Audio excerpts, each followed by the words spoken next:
I stared at the screen, the $85,000 receipts burning a hole in my digital drive. My mother demanded I cancel my dream wedding for my sister's sudden engagement party. I didn't argue. I simply said, okay, went dark, and executed a plan that would leave them standing in an empty hall while I was halfway to paradise. This is where the story truly begins, and you won't want to miss what happens.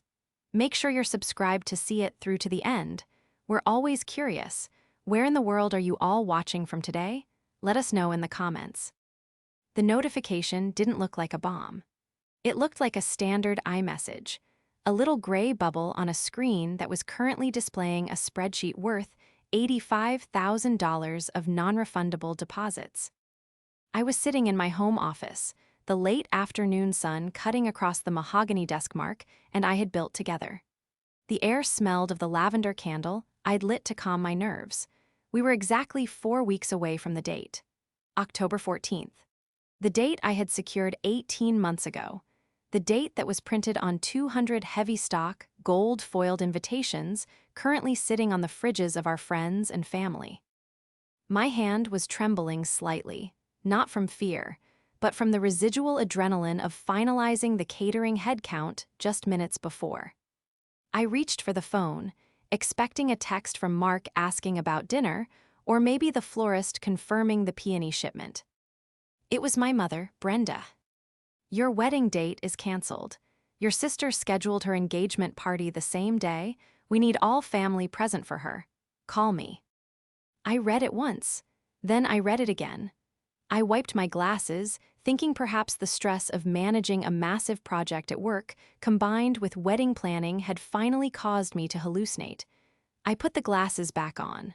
The words were still there. Your wedding date is canceled. The sheer audacity of the sentence made the room spin. It wasn't a question.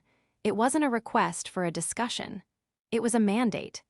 A command issued from the general of a microscopic army where I was the foot soldier expected to march into a minefield.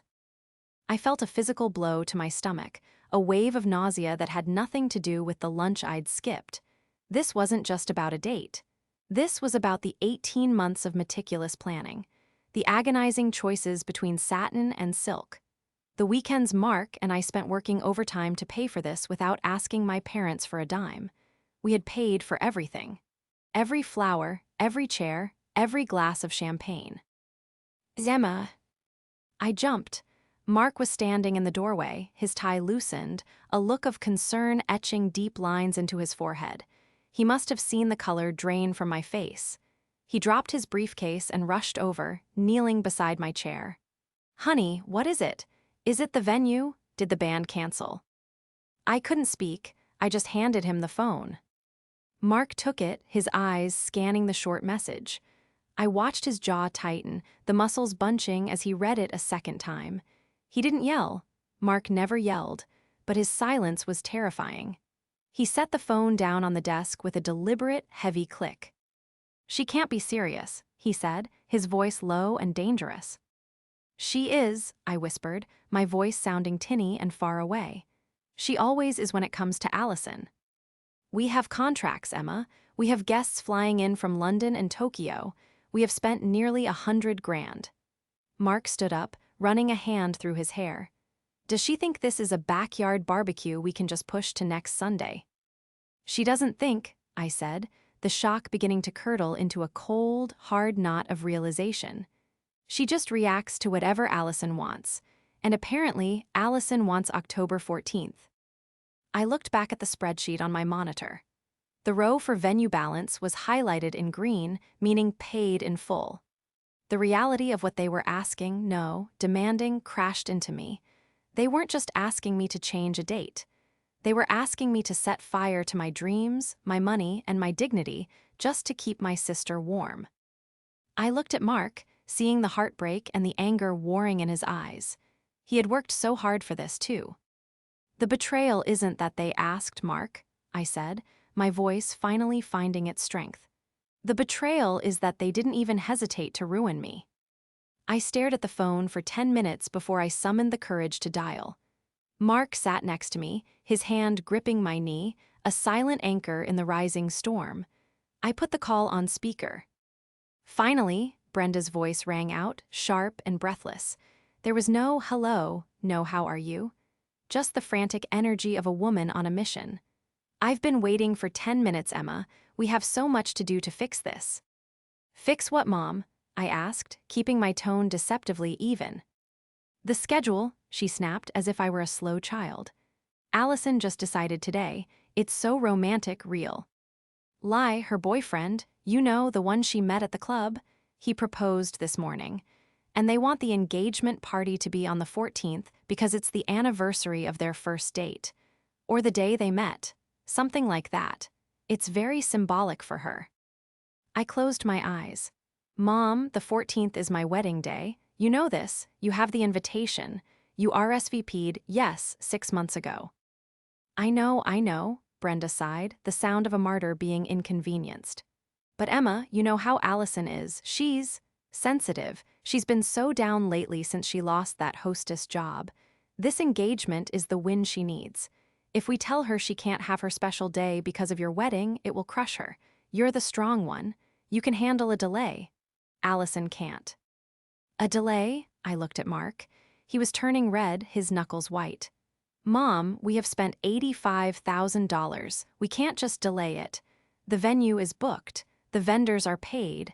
If we cancel now, we lose everything. Is Allison going to reimburse us? Brenda let out a sharp, dismissive laugh. Oh, Emma, don't be so dramatic about money.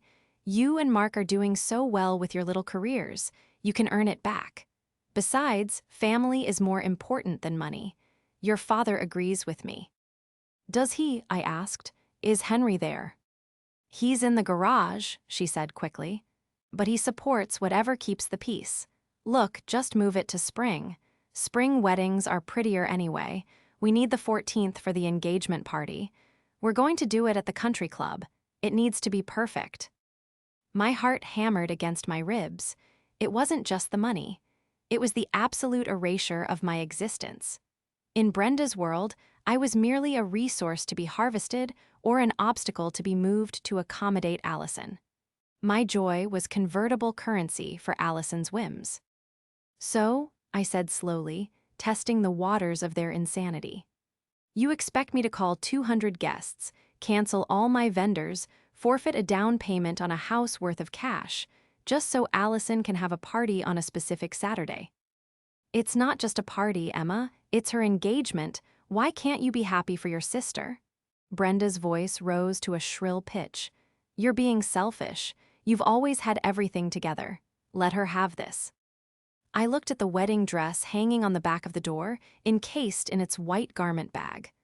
I looked at Mark, who was shaking his head, mouthing no way. But then something shifted in me. It was a cold, quiet click, like a lock turning over. If I argued, they would make my life a living hell for the next 4 weeks. They would harass me, guilt-trip me, and probably cause a scene at the wedding itself. If I said no, Allison would likely show up in a white dress or Brenda would stage a heart attack during the vows. But if I said yes, they would leave me alone. You're right, Mom, I said. Mark's head snapped toward me, his eyes wide with horror. I squeezed his knee hard, silencing him. I'm listening, Brenda said, her voice instantly dropping an octave, returning to that smug satisfaction. I didn't realize how much this meant to Allison, I lied.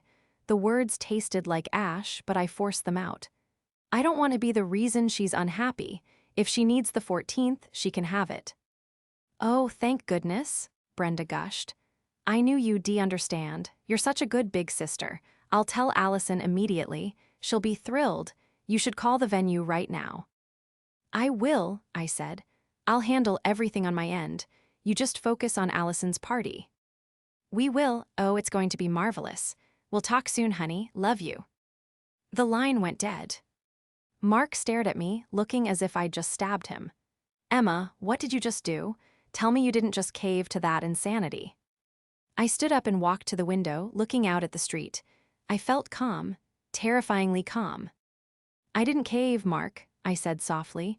I just bought us silence. But you said she could have the date. I said she could have the date. I turned to him, a small, cold smile playing on my lips.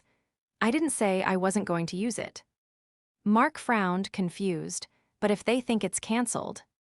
Let them think it, I said. They want the 14th, they can have the date on the calendar, but they forgot one crucial thing. What's that? Mark asked. I'm the one paying the security team at the venue. To understand why my mother would ask me to burn $85,000 for a party, you have to understand Allison. And to understand Allison, you have to understand the ecosystem Brenda created. I was the practice child. I was born when my parents were struggling, working long hours, stressed about mortgages. I was raised to be self-sufficient, quiet, and low maintenance. I cooked my own dinners at 10, did my own laundry at 12, and started working at 15. I became a project manager because managing chaos was the only language I spoke fluently. Allison came along 3 years later, just as Henry's business took off. Suddenly, there was money. There was time.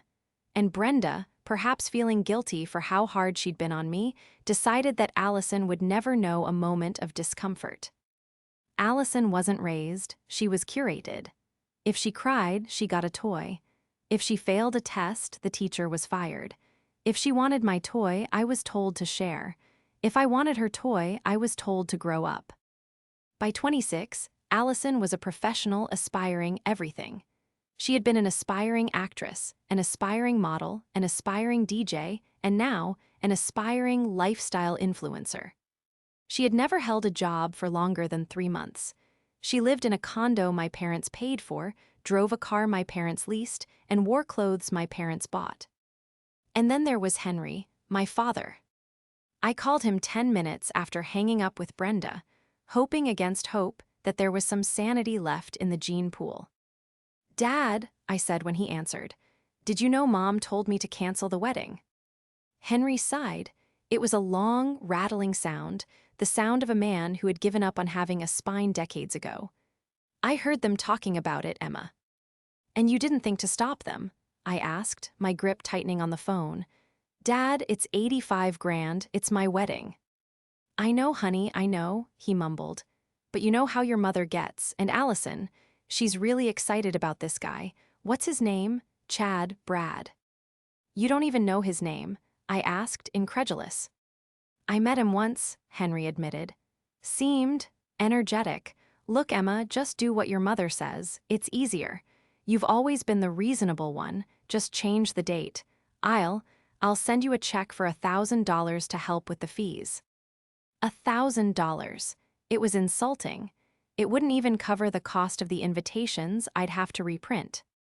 "Keep your money, Dad," I said coldly. "I'll handle it." I hung up, feeling the final tether to my family snap. That night, Mark and I sat at the kitchen table. I had opened a bottle of wine, the expensive stuff we were saving for the honeymoon. "So," Mark said, pouring 2 glasses, "who is this guy she's marrying?" "His name is Jax," I said, scrolling through Allison's Instagram. "According to this, they met at a club in Miami 8 weeks ago. He lists his profession as crypto visionary." Mark choked on his wine. "Crypto visionary? That's code for unemployed with a gambling addiction." "Exactly," I said, "but he's flashy. He wears designer logos and drives a rented Lambo. That's all Brenda sees. She sees a power couple for Allison." I pulled up Allison's latest story. She was holding up a ring that looked suspiciously like cubic zirconia, squealing into the camera. "Guys, I'm literally crying. Jax just proposed. And get this, we're having our engagement party on October 14th. Save the date. It's going to be the event of the century." My sister was supposed to have her boring wedding that day, but she totally agreed to move it because she loves us so much. Best sissy ever. I watched the video loop, the smugness in her smile, the casual way she dismissed my boring wedding. Mark watched it over my shoulder. "She called it boring." "She did." "She thinks you actually canceled." "She does." "So," Mark leaned back, a shark-like grin spreading across his face. "What's the plan, project manager?" I pulled a fresh notebook toward me. I uncapped my favorite pen. "The plan," I said, writing operation, ghost bride at the top of the page, "is total radio silence. We block them on everything. We tell the vendors to password protect our accounts. We hire 2 off-duty police officers for the venue doors, and we don't tell a single soul who might leak it to them." "And when they realize the venue isn't available for their party?" Mark asked.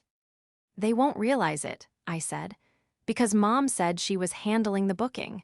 But she assumes that because I canceled, the venue is now free. She's going to call them tomorrow to book it for the party." "And the venue will tell her it's booked," Mark noted. "Yes," I nodded. "But the venue knows me. I'm the contact. I'm the payer. I'm going to call the coordinator first thing in the morning. I'm going to tell her that my mother is having a mental health crisis and might call trying to change details or book events. I'm going to tell her to tell my mother that the date is unavailable due to a private corporate event." Mark raised an eyebrow. "A private corporate event?"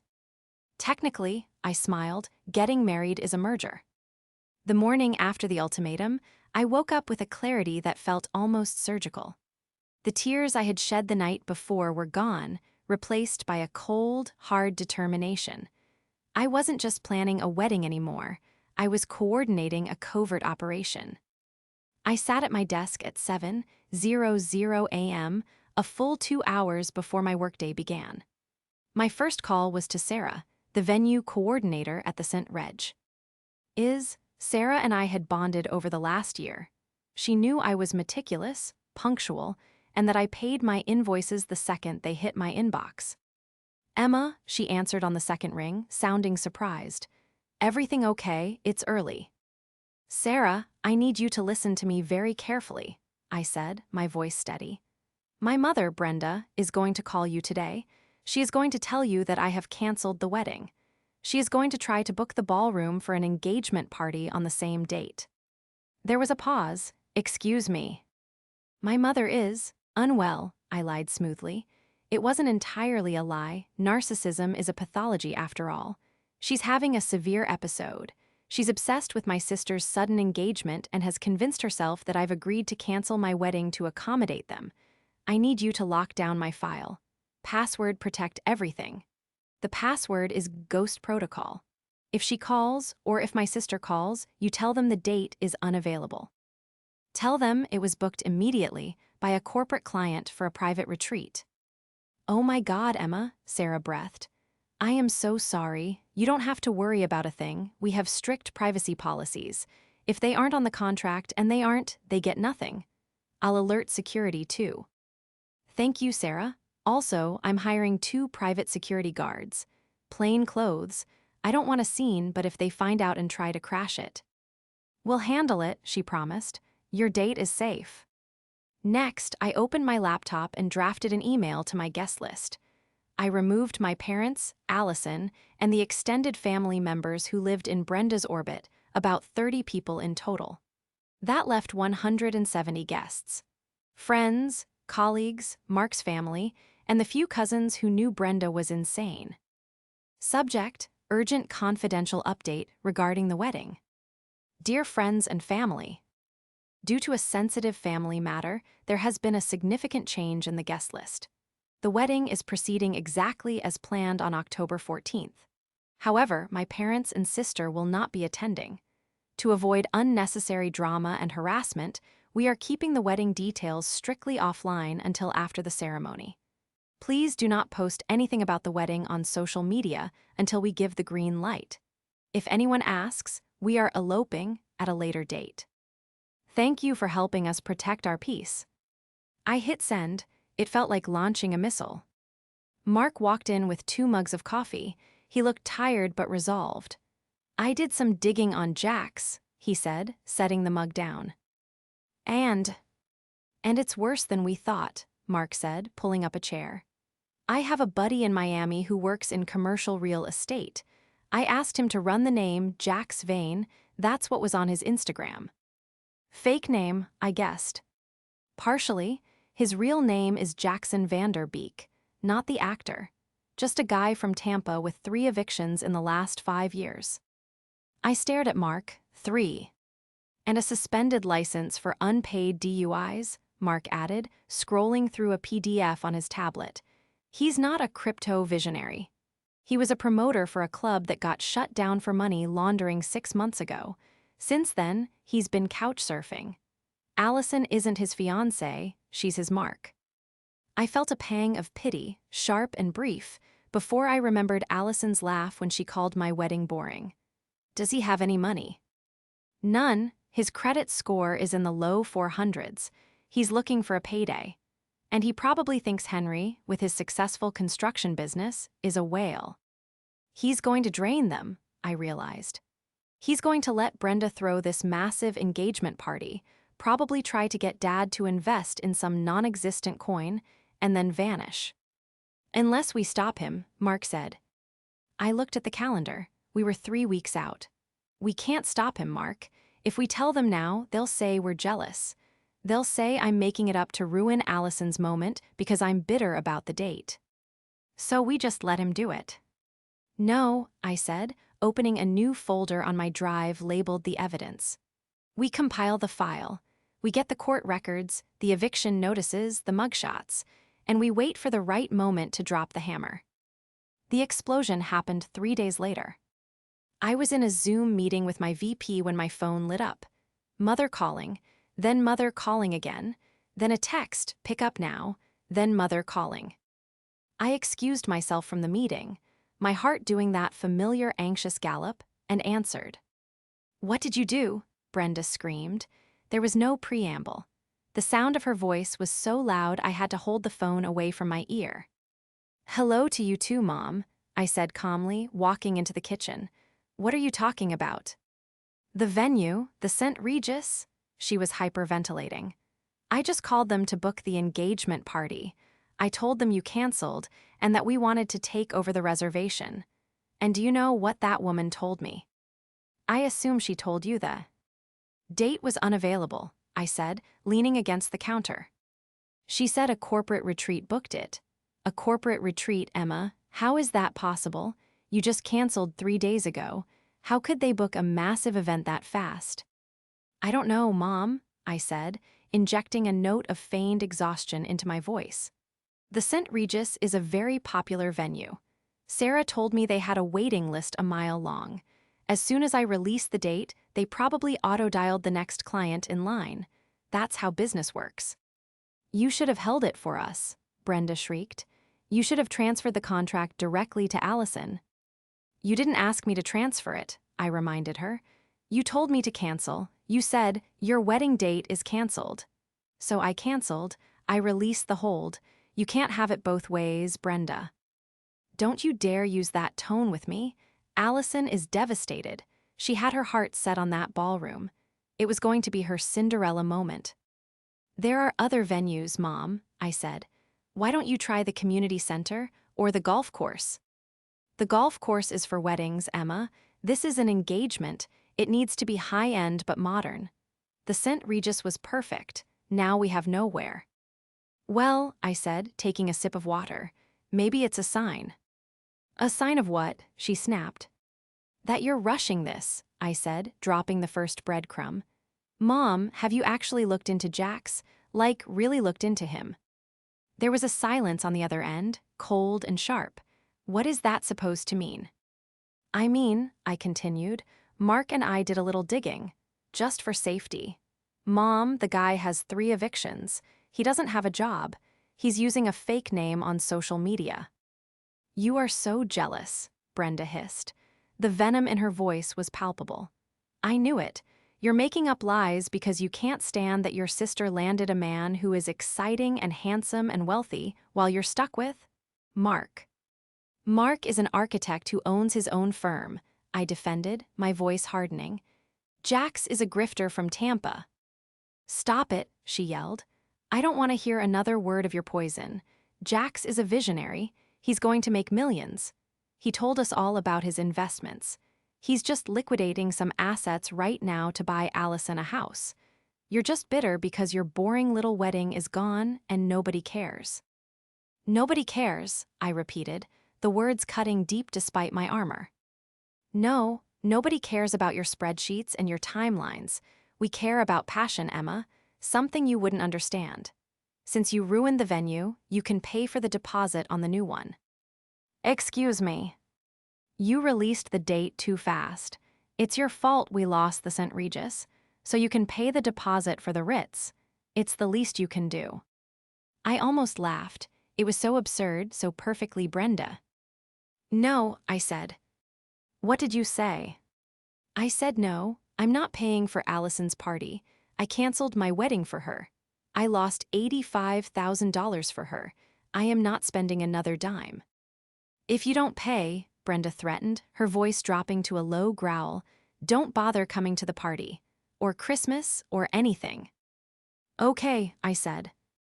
Okay, she sounded stunned. Okay, I won't come. I hung up the phone. My hands were shaking, but not from fear, from adrenaline. I had just uninvited myself from my own family, and the relief was intoxicating. The next 2 weeks were a blur of clandestine activity. While Brenda and Allison were frantically trying to secure a ballroom at the Ritz for triple the price, Mark and I were finalizing the details of our canceled wedding. We had to be incredibly careful. My dress fitting was done in a neighboring city so no one would spot me. We told the florist to deliver everything in unmarked vans. We set up a private Facebook group for the guests, swearing them to secrecy. Surprisingly, everyone was on board. It turned out I wasn't the only one exhausted by the Allison show. My cousin Sarah texted me, "Wait, so we get an open bar and we don't have to listen to your mom give a speech? Best wedding ever." But the threat of Jack's loomed over us. 10 days before the wedding, the pie we'd hired, a no-nonsense woman named Detective Vance, sent over the final dossier. It was a PDF thick enough to be a novel. Mark and I sat on the living room floor, spreading the papers out. Jesus, Mark muttered, reading a police report. He didn't just have evictions. He has a restraining order from an ex-girlfriend in Orlando. She claimed he stole her credit cards and racked up 20 grand in debt. And look at this, I pointed to a bank statement the pie had somehow acquired. His crypto account, it has $12 in it. $12, Mark. And he just put a down payment on a Porsche using a check that is absolutely going to bounce on Monday. He's going to destroy them, Mark said. Henry is going to co-sign for that house they're looking at. If Henry signs and Jack's defaults, my parents lose their retirement. I felt sick. I hated how they treated me, but I didn't want my father to be destitute. Henry was weak, but he wasn't evil. He was just a man who had been browbeaten into submission for 30 years. We have to try one more time, I said. Not for Brenda, for Dad. I printed the dossier. I put it in a thick manila envelope. I didn't trust the mail, and I couldn't go to the house without causing a scene. I drove to my father's office. I knew he took his lunch break at 12:30, sitting in his truck in the parking lot to eat a sandwich alone, his only hour of peace. I pulled up next to his F-150. He looked startled when he saw me, rolling down the window. He looked 10 years older than he had a month ago. "Emma," he asked, looking around nervously as if Brenda might pop out of the bushes. "What are you doing here?" "I brought you something, Dad," I said, handing him the envelope through the window. "I need you to read this. Don't show Mom, just read it." "What is it?" He weighed the heavy envelope in his hands. "It's the truth about Jax," I said. "Dad, he's a con artist. He has a criminal record. He's broke. If you sign any papers with him for a house, for a car, for the wedding, you are going to lose everything." Henry looked at the envelope, then at me. His eyes were watery, filled with a conflict I couldn't solve for him. "Your mother loves him," he said softly. "She says he's the son she never had." The words felt like a slap, but I didn't flinch. "He's not a son, Dad. He's a parasite. Please, read it before the 14th. "The 14th, Henry sighed. "The big party. Are you coming?" "No," I said. "I have plans." Right. He placed the envelope on the passenger seat. He didn't open it. I'll look at it later." "Promise me, Dad." "I promise." I drove away, watching him in the rearview mirror. He just sat there, staring at the dashboard. I had done my duty. I had given them the life raft. Whether they used it or drowned was up to them. The week of the wedding arrived. The tension was palpable. Brenda had blocked my number, but I saw the updates through a fake Instagram account Mark made. They had booked the Ritz. They were hemorrhaging money. Allison posted a photo of a new diamond necklace from my baby that I knew for a fact was either fake or bought on credit he didn't have. On October 13th, the night before the wedding, my phone rang. It was a number I didn't recognize. "Hello. You think you're smart, don't you?" It was Jack's. His voice was smooth, oily, but with an edge of panic. "I don't know who this is," I said, signaling Mark to hit record on his phone. "You gave your dad a little folder," Jack said. "He left it on the kitchen counter. Brenda found it." My heart stopped, and she threw it in the trash without opening it, Jax laughed, a cruel, barking sound. "She said, Emma is just trying to sabotage us." "She trusts me, Emma. They all do. You can't touch me." "You're stealing from them," I said. "I'm providing a service," he sneered. "I'm giving them the fantasy they want. Your sister gets to be a princess. Your mom gets to be the queen. And me, I get my cut. You're the only one who's unhappy, Emma, because you're alone, no wedding, no family, just you and your little file of papers." "See you around, Jax," I said and hung up. I looked at Mark. He had heard every word. "She threw it away," I whispered. "She didn't even read it." Mark took my hand. "Then they are lost, Emma. We can't save people who want to be deceived." "No," I said, standing up. "We can't save them, but we can make sure they see exactly what they threw away." "What do you mean?"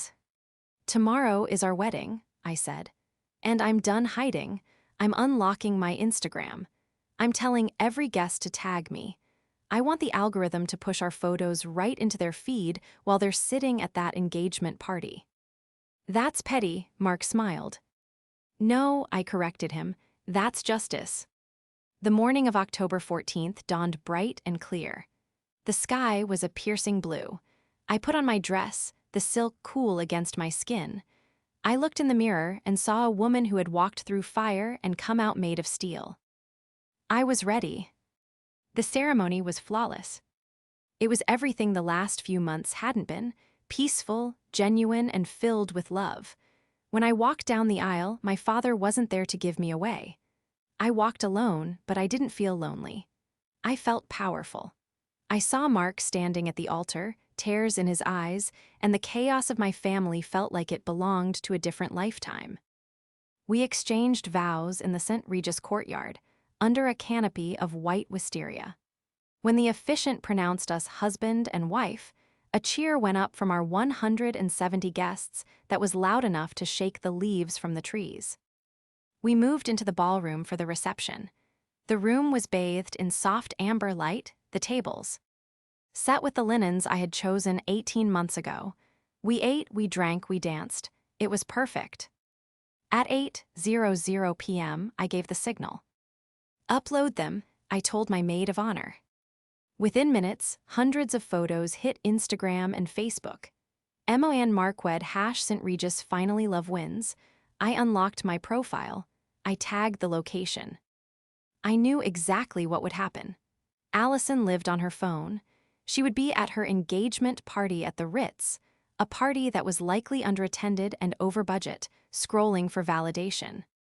It took 45 minutes. We were cutting the cake when the double doors at the back of the ballroom slammed open. The sound echoed like a gunshot, silencing the band mid-song. There they were, the unholy trinity. Brenda was in front, wearing a white sequined gown that looked suspiciously bridal. Allison was behind her, sobbing, her mascara running down her face. And Jax brought up the rear, looking sweaty and furious in a tuxedo that was clearly too tight. They looked like a car crash in human form. "Stop it," Brenda screamed, her voice cracking with hysteria. She marched onto the dance floor, pushing a waiter aside. "Stop this right now, you have no right." The room went deadly silent. My guests, my friends, my colleagues, Mark's sweet grandmother, stared in open-mouthed horror. I didn't run, I didn't hide. I picked up the microphone from the bandstand. Mark stepped up beside me, his hand on the small of my back, a solid wall of support. "Hello, Mother," I said, my voice amplified through the speakers. "You're late. The ceremony was 3 hours ago." "You liar," Brenda shrieked, pointing a shaking finger at me. "You said you canceled. You said you gave the date to Allison. We're at the Ritz with barely 50 people because everyone is here. You stole our guests." "I invited the people who love me," I said calmly. "And I didn't steal anything. I paid for this room. I paid for this food. I paid for this band. You are the ones trespassing." "This is my night," Allison wailed, stomping her foot like a toddler. "It's my engagement. You ruined everything. You're just jealous because Jax is rich and Mark is a nobody." I looked at Jax. He was trying to look menacing, puffing out his chest, but his eyes were darting around the room, looking for an exit. He had spotted the 2 security guards moving in from the sides. "Rich," I asked, looking directly at him, "is that what he told you?" "Don't you start," Brenda spat.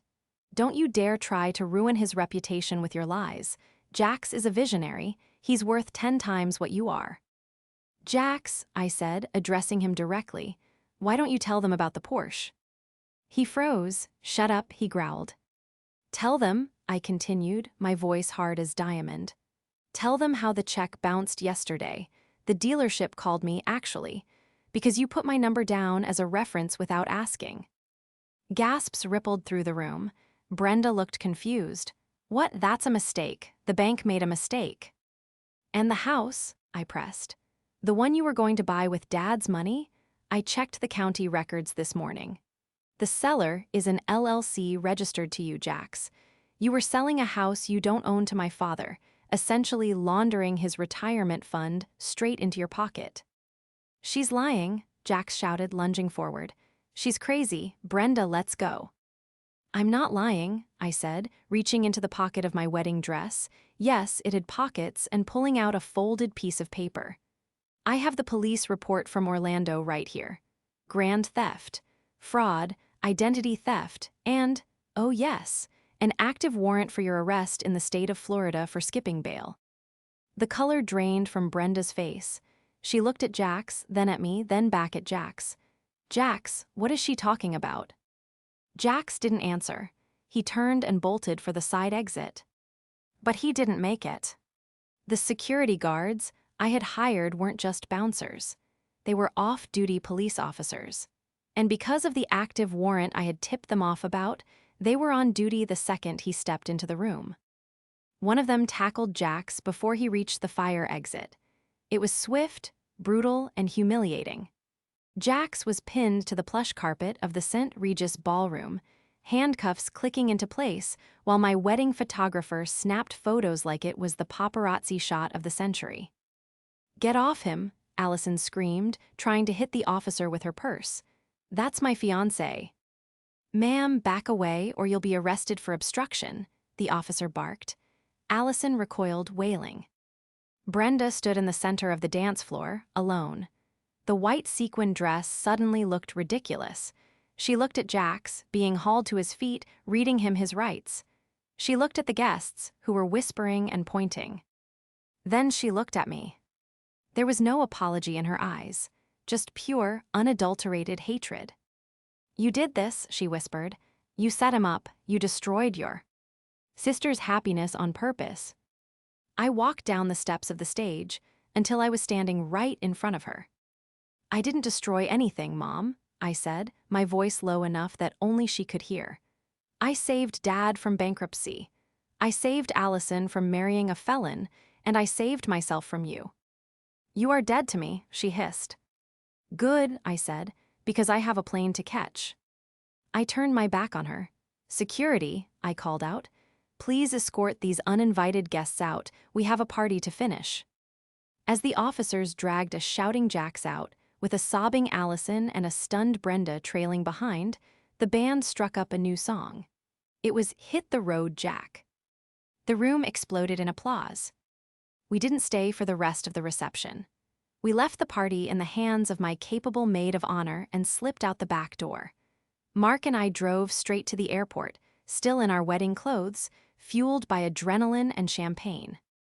We spent 2 weeks in Bora Bora. We turned our phones off. We swam with sharks, slept in a bungalow over the water, and didn't speak the names Brenda, Allison, or Jax once. When we finally landed back in the real world, the dust had settled, but the landscape had changed forever. I turned my phone on in the Uber ride home. I had 47 voicemails, 30 from Brenda screaming, 10 from Allison crying, and 7 from my father. I listened to Dad's first. "Emma, it's Dad. I heard what happened. I saw the police report. I went to the station. It's all true, everything you said. I almost signed the check, Emma. I almost gave him everything. Thank you. I don't know how to fix this with your mother, but thank you. I'm so sorry I wasn't there to walk you down the aisle. I'll regret that for the rest of my life." I let out a breath I didn't know I was holding. Mark squeezed my hand. The fallout was nuclear. Jax was extradited to Florida to face his charges. It turned out he had scammed 3 other families before finding mine. The story made the local news, and because my wedding photos had gone viral, the internet sleuths connected the dots. The wedding crasher conman became a minor headline. Allison's influencer career imploded. It's hard to sell a lifestyle brand when your fiancé is a mugshot meme and your engagement party was a crime scene. She deleted her social media and moved back into my parents' house, blaming me for her humiliation rather than the man who lied to her. Brenda tried to spin the narrative. She told the neighbors that I had hired an actor to frame Jax because I was jealous, but nobody bought it. The police report was public record. The social humiliation at the country club, where she had dragged her friends before crashing my wedding, was absolute. She was a pariah. She sent me a letter a month later. It was a bill. She wanted reimbursement for the Ritz deposit she had lost. I framed it. I hung it in our guest bathroom. I didn't reply. Instead, I focused on the people who mattered. I met my father for lunch once a month. He came alone. He looked tired, worn down by the toxicity of the house he chose to stay in, but he was trying. He showed me pictures of the garden he was planting. He asked about Mark's firm. We were rebuilding, brick by brick. As for Mark and me, we used the money we saved, the money Jax didn't steal, to put a down payment on a house 3 towns over. It has a big backyard, a guest room for the friends who stood by us, and a high-tech security system. We changed our numbers, we locked our social media, we chose peace. Sometimes I think about that moment in the ballroom, the look on Brenda's face when she realized she had no power left. It wasn't a happy memory, exactly, but it was a necessary one. It was the moment I realized that family isn't about blood. It's about respect. And if they can't give you that, you have every right to build a new life without them. I didn't just get married that day, I got free.